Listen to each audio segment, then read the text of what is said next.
Halo para siswa sekalian, jumpa kembali dengan saya Ibu Lili Andayani dalam mata pelajaran PKWU kelas 10. Pada pelajaran kali ini kita akan membahas mengenai biaya produksi.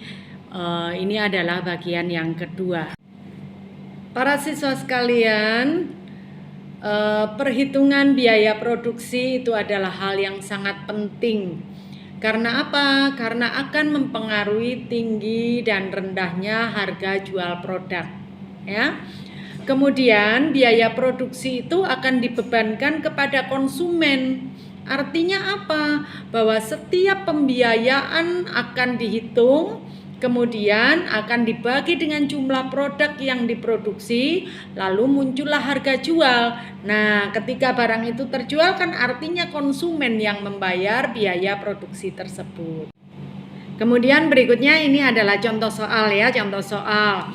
Seorang pengrajin miniatur rumah gadang ya, rumah gadang itu ada gambarnya, mendapatkan pesanan produk sebanyak 100 buah dalam satu minggunya atau per minggu ya. Kemudian biaya peralatan dan mesin itu adalah sebesar 15 juta rupiah.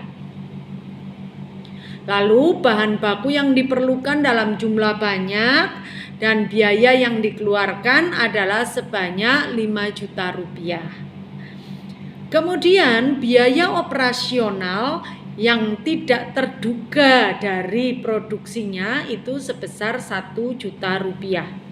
Nah, dari semua tersebut, berapakah harga jual dari miniatur rumah gadang itu? Berapa biaya variabel per unit produk miniatur tersebut? Ini soalnya. Kemudian kita menuju ke pembahasan ya sekarang. Dari soal tadi diketahui biaya tetapnya 15 juta. Biaya variabelnya 5 juta. Biaya overheadnya 1 juta. Sehingga total biaya itu adalah 21 juta ya. Lalu jumlah produk yang dibuat itu 100 piece per minggu. Lalu apa yang ditanyakan? Yang ditanyakan adalah harga variabel per unit. Dan yang kedua harga jual produk. Cara menghitungnya begini. Harga variabel per unit itu adalah ya, biaya variabel dibagi jumlahnya. Ya. Maka harga variabelnya kan 5 juta dibagi 100 ya. Maka harga variabel per unitnya itu ketemu 50.000 piece ya. 50.000 per piece itu ya. Kemudian HJB atau harga jual produknya itu adalah total biaya. Berapa total biayanya? 21 juta. Dibagi jumlahnya, berapa jumlahnya? 100. Jadi 21 juta dibagi 100, maka ketemu 210.000 per piece-nya. Jadi satu piece rumah gadang itu adalah 210.000 rupiah. Seperti itu pembahasannya untuk soal-soal yang mempertanyakan harga variabel per unit dan juga harga jual produk. Kemudian berikutnya kita akan membahas mengenai break even point atau BEP ya, BEP. Ini adalah contoh soalnya. Andika seorang pemahat patung memproduksi patung dengan jumlah yang sangat banyak ya. Kemudian ia memiliki persediaan stok barang dan ingin tahu jumlah sales yang diperlukan untuk menutup biaya operasional. Maksudnya jumlah penjualan ya, yang nutup biaya operasional. Biaya operasionalnya sendiri 50 juta. Ya, biaya operasional 50 juta. Dan Andika itu ingin dapat untung sebesar 20 juta. Biaya operasional 50 juta, ingin dapat untung 20 juta. Bagaimana ngitungnya? Mari kita lihat ya. Penjabaran biaya yang diperlukan untuk operasionalnya itu biaya tetapnya 50 juta, lalu biaya variabel itu 30.000 per unit. Ya, 30.000 per unit. Lalu harga jual per unitnya itu 50.000. Lalu keuntungan yang diinginkan itu adalah 20 juta. Itu ya. Dari soal tadi disuruh mencari ya, carilah nilai BEP terlebih dahulu. Saat nilai BEP sudah diketahui, maka selanjutnya kita akan juga mengetahui nilai margin kontribusi ya. BEP-nya itu adalah 50 juta dibagi margin kontribusi. Margin kontribusi itu diperoleh dari harga jualnya per unit dikurangi biaya variabel per unit ya. Harga jual per unit kan 50.000, lalu variabel per unitnya adalah 30.000 kan, maka margin kontribusinya ketemu 20.000 ya. Maka BEP-nya adalah 50 juta dibagi 20.000, maka ketemunya BEP itu adalah 2.500 per unit. Begitu. Sebagaimana telah kita ketahui, BEP itu adalah jumlah penjualan yang mana di situ modal itu kembali. Artinya kalau laku terjual sebanyak itu ya dia tidak rugi, tetapi juga tidak untung di titik itu ya. Ya, artinya di titik itu Andika tidak mengalami kerugian. Ya, artinya apa? Ketika terjual 2.500 unit, Andika tidak rugi. Ya. Tetapi kalau hanya 2.500 yang laku, Andika juga tidak untung. Gitu ya. Jadi BEP itu adalah titik di mana jumlah unitnya itu dia kembali modal. Tidak untung tetapi juga tidak rugi ya. Dalam hal ini Andika harus menjual sebanyak 2.500 unit. Seperti itu.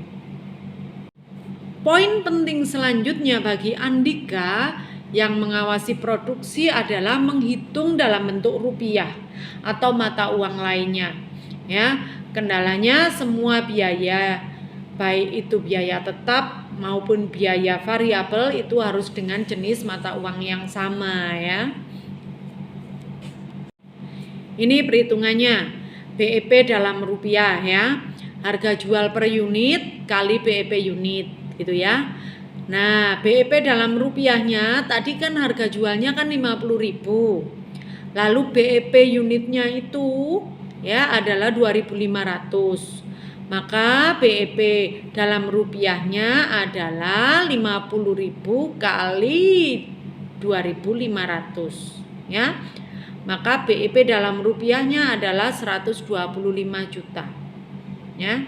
Jadi kalau kembali duitnya 125 juta, si Andika ini tidak rugi tetapi juga tidak untung ya.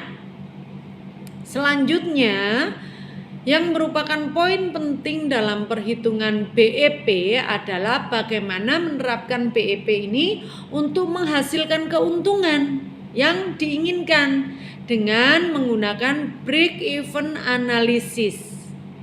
N unit yang dibutuhkan adalah sama dengan, tadi kan pinginnya untung 20 juta ya, 20 juta dibagi margin kontribusi ya, ditambah BEP unit ya, maka 20 juta dibagi margin kontribusinya kan 20.000. Jadi 20 juta dibagi 20.000 baru ditambahkan BEP unit yaitu 2.500.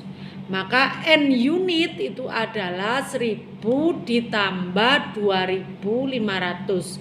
N unitnya adalah 3.500. Dengan mempergunakan korelasi dari metode BEP itu ya dan BEP analisis, break even analisis, Andika dapat tahu ya berapa banyak unit yang harus terjual agar ia memperoleh keuntungan yang dia inginkan.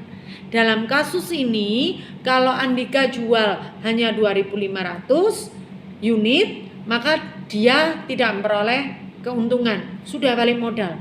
tetapi dia balik modal plus memperoleh untung 20 juta kalau berhasil menjual sebanyak 3.500 unit. Ya. Kalau dia sudah menjual 3.500 unit, maka Andika dapat untung sebesar 20 juta. Begitu. Ya, semoga ini cukup jelas dan membantu Anda untuk memahami materi hari ini, ya. Jadi kesimpulannya, break even point ini berguna untuk menganalisa studi kelayakan sebuah aktivitas usaha dalam perencanaan bisnis. Ya. Selain itu, BEP juga berfungsi sebagai landasan strategis penjualan. Misalnya penentuan harga barang, pengambilan keputusan, dan metode produksi. Demikian pelajaran kita hari ini. Semoga Anda semua cepat dan mampu memahami. Berikutnya kita akan latihan soal dan sampai jumpa pada pertemuan berikutnya. Salam sehat.